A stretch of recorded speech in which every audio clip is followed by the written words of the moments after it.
হজ ইসলামের গুরুত্বপূর্ণ বিধান। এই উপলক্ষে মক্কায় বিশ্বের বিভিন্ন দেশ থেকে শিশু, কিশোর, যুবক, বৃদ্ধ সহ লাখ লাখ মুসলিম নরনারী হজে অংশগ্রহণ করেন।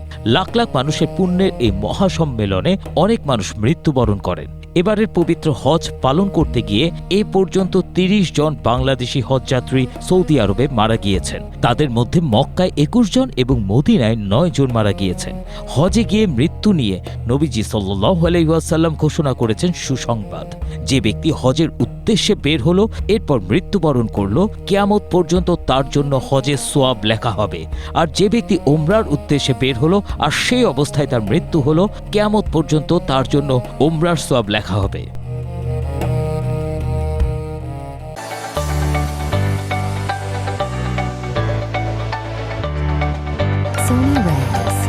হজ ও উমরায় গমন করা হলো আল্লাহর নির্দেশ পালন করা।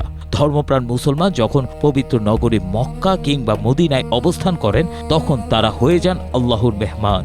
আল্লাহর মেহমান থাকা অবস্থায় কারো যদি মৃত্যু হয় তাহলে সে মৃত্যু কল্যাণের।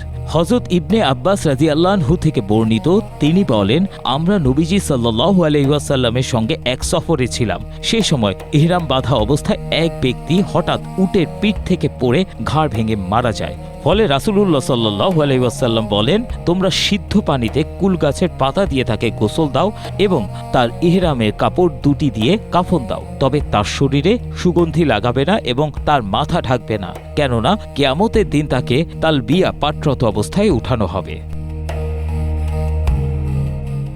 হজের সফরে মৃত্যুবরণ করা মৃত ব্যক্তির জন্য দুঃখ নয়, বরং এটি তার জন্য মহা খুশির সংবাদ। কারণ মক্কা, মিনা, মুজদালিফায় অবস্থানরত কোনো হজযাত্রী মারা গেলে মসজিদুল হারাম বা কাবা শরীফে তার জানাজা হয়, আর মদিনায় মারা গেলে মসজিদে নববীতে তার জানাজা হয়। এছাড়া জেদ্দা বা অন্য কোনো স্থানে হাজের মৃত্যু হলে সেখানকার স্থানীয় মসজিদে তার জানাজা হয়ে থাকে।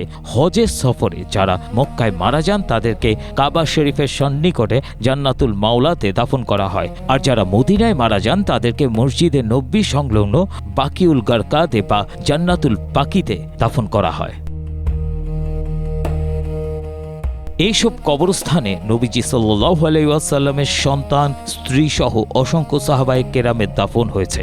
হজ পালনকারীদের মধ্যে কেউ মারা গেলে তাদের জানাজা এবং দাফন এইসব গোরস্থানে হওয়াও সৌভাগ্যের, আর হাদিসের সুসংবাদ তো রয়েছেই। ABM Asaduzzaman, Asia post.